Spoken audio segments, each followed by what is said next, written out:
Um dos maiores investidores de todos os tempos está perdendo para o mercado. A Berkshire Hathaway está perdendo para o S&P 500 desde 2023. Será que o Warren Buffett perdeu a mão ou foi o mercado que quebrou a lógica? Fica comigo, porque a resposta para essa pergunta revela um fenômeno silencioso de trilhões de dólares que está distorcendo a bolsa, está punindo o Warren Buffett e punindo todo mundo que faz análise fundamentalista, pelo menos por enquanto. Eu me chamo Matheus Favariz e hoje eu vou te mostrar por que estar errado nesse momento é a única forma de estar certo lá na frente. E se você quer saber os bastidores do mercado financeiro sem o ruído das notícias, então já se inscreve no canal e ativa o sininho, porque aqui a gente separa sinal de ruído. Então vamos finalmente aos dados. O Warren Buffett está fazendo caixa desde 2023. Foi um ano em que ele vendeu mais do que comprou realmente.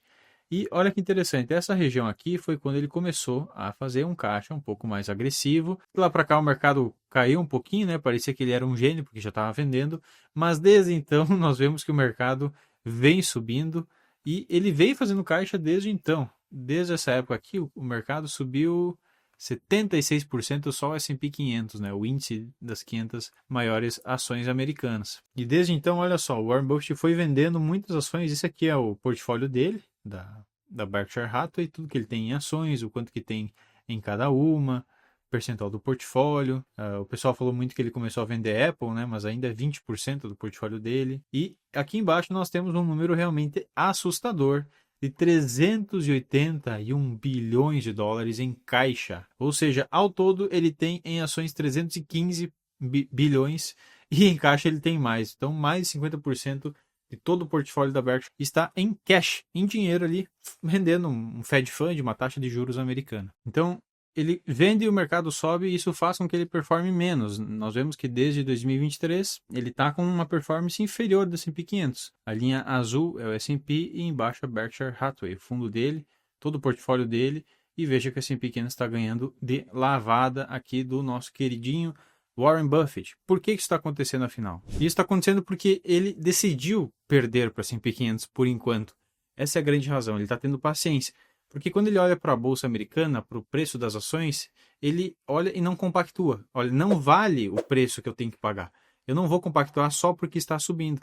O preço está muito distorcido e a ação tem que corrigir para chegar no valuation que me permita voltar a comprar. Então, é de fato uma alta irracional dentro da perspectiva fundamentalista. Mas o que está impulsionando ela? A resposta está em dois motores que pouca gente presta atenção, especialmente no Brasil, e são de fato assim motores que quando você compreende, ele expande a tua visão para o mercado financeiro. Você começa a entender de fato as entranhas de como funciona o mercado financeiro moderno, e é bem diferente de como funcionava algumas décadas atrás. Antes de te falar dos dois motores, já deixa o like no vídeo se você está gostando e compartilhe com aquele amigo que se interessa por mercado financeiro. O primeiro motor que influencia os mercados financeiros a subirem sem parar, especialmente a bolsa americana, são os fundos passivos.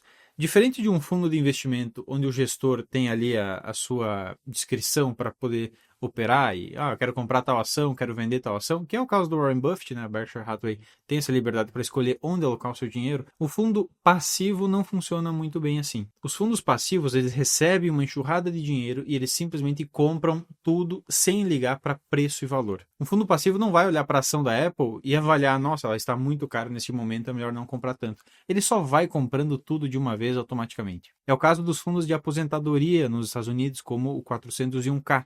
Esses fundos totais de trabalhadores hoje compõem cerca de 13 trilhões de dólares americanos. Ou seja, é dinheiro pra caramba. E uma parte desse dinheiro vai recorrentemente para o mercado financeiro. O fundo passivo, ele compra as ações proporcionalmente. Então, digamos no S&P 500, cada ação dessas 500 tem um percentual do S&P 500. O fundo passivo vai comprar percentualmente. Então, Apple representa 10%, 10% do investimento do fundo passivo vai para a Apple. Por que isso é importante? Porque é muito dinheiro, são trilhões de dólares investidos. Então, se um fundo passivo compra 10% da ação da Apple, ele causa uma distorção na Apple e faz o preço dela subir. Se o preço dela sobe, ela tem um percentual maior dentro do S&P 500. Então, na próxima vez que o fundo passivo vai comprar, não vai comprar 10%, vai comprar 12% porque distorceu. E assim fica esse efeito em cascata de sempre o preço subindo mais e mais e mais de uma forma irracional, porque o preço já não condiz com os fundamentos e com o valor daquela empresa. E isso geralmente nos leva a concluir, então não tem como evitar. O mercado financeiro vai subir para sempre e o Warren Buffett vai estar sempre perdendo e o mercado não vai corrigir. Não é bem assim, tá? Porque tem uma outra máquina, um outro motor, que é realmente uma torneira que também influencia muito o mercado financeiro. O mercado não sobe só por otimismo ou só por fundo passivo, ele também sobe por causa do fluxo de capital. Eu já trouxe esse dado aqui para vocês conferirem, que é o dado de fluxo líquido de capital global. Não é M2, mas é o dinheiro que os bancos imprimem. M2 tem um valor de alguns trilhões de dólares, né? O M2 dos Estados Unidos junta todos os países, dali cerca de 100 trilhões, mas esse dado é muito maior. Veja que nós estamos hoje em 188 trilhões de dólares. E olha que interessante, esse dado aqui nós temos desde 2016, ele sobe e desce, né? E olha que interessante, 2017, ciclo do Bitcoin, 2018, baixa no Bitcoin. 2019, início de um ciclo que culmina ali em 2020 e 2021, um dos melhores ciclos que nós já vimos em termos de valorização, e 2022 o ciclo do Bitcoin cai de novo. Em 2023 nós começamos a ver uma recuperação, 2024 e 2025 aí mais forte, e novamente agora nós estamos nos antecipando para mais uma máxima histórica desse indicador de fluxo líquido de capital. Todo o dinheiro que é emitido por bancos, ele flui para o mercado financeiro uma hora ou outra. E isso acaba influenciando o Bitcoin, os criptoativos, mas também a Bolsa Americana especialmente. Então nós vemos um oceano de fluxo de capital fluindo para o mercado financeiro e não está em vias de encerrar ainda. Isso que é interessante. Então pode ser que o Buffett fique mais alguns meses ou quem sabe um ano inteiro tomando um pau ali em comparação com o S&P 500, porque o fim da história aparentemente não chegou.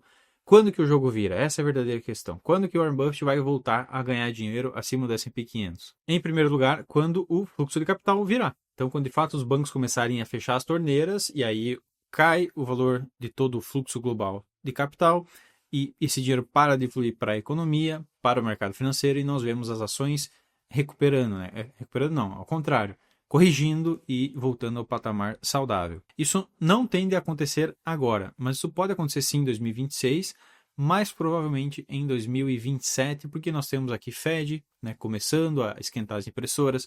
China também já falou que vai voltar a fazer bastante injeção na economia em 2026, então é mais provável que isso aconteça ou final de 2026 até 2027, esse fenômeno do fim do fluxo global, e daí nós temos um mercado de baixa meio geral, né? Todos os mercados acabam sofrendo com isso. E em segundo lugar, sobre os fundos passivos, veja, são fundos geralmente de aposentadoria. Eu só vou conseguir evitar que isso aconteça e de tanto capital fluir para o mercado financeiro se eu tiver menos contribuições, não tem muito como fugir. Então, quando a pirâmide etária inverter finalmente, né? Quando tiver mais pessoas dependendo do fundo de aposentadoria do que pessoas contribuindo todos os meses, aí sim, né, esse jogo pode finalmente quebrar e nós vamos ver o mercado financeiro agindo de outra forma. A virada no fluxo líquido de capital, o indicador que te mostrei, tende a acontecer breve, né, em poucos anos, e já a virada da pirâmide etária não, é um processo de longo prazo para de fato os fundos passivos, se pararem de incomodar, pararem de vez, né? Nós não sabemos se isso vai acontecer de fato. Então isso aqui mostra como o mercado financeiro ele é muito mais complexo do que você simplesmente analisar DRE, balanço patrimonial das empresas e se guiar só por análise fundamentalista. Você tem que entender primeiro a dinâmica do mercado financeiro, o que influencia ele e também o fluxo macroeconômico. Quando você junta tudo isso, você tem uma explicação muito mais completa do que está acontecendo. Então, de fato, a Apple está muito distorcida perto do seu valor justo, mas isso não significa que ela vai parar de subir amanhã. E é muito provável que não, é bem provável que, de acordo com esses fatores, ela continue subindo por mais um tempo. E é isso que a gente gosta de explorar aqui na Target, sempre uma visão holística, abrangente do mercado, não só fundamentalista, não só técnica, não só de sentimento, mas no global, usando macro, usando quant e tudo que a gente tem à nossa disposição. Se você gosta dessa abordagem de análise de mercado e quer conhecer mais sobre o nosso serviço de inteligência, te convido a clicar nos links aqui na descrição e falar com o nosso time. Eu tenho certeza que só de sair de uma ligação com o nosso time você vai aprender uma coisa muito valiosa, inclusive indicadores que a gente nem abre aqui publicamente no YouTube, fica só para uma reunião reservada mesmo. Então, agenda aí, não tem compromisso nenhum, conheça o nosso serviço de inteligência. No mais, eu agradeço a companhia nesse vídeo e nós nos vemos no próximo conteúdo. Até lá!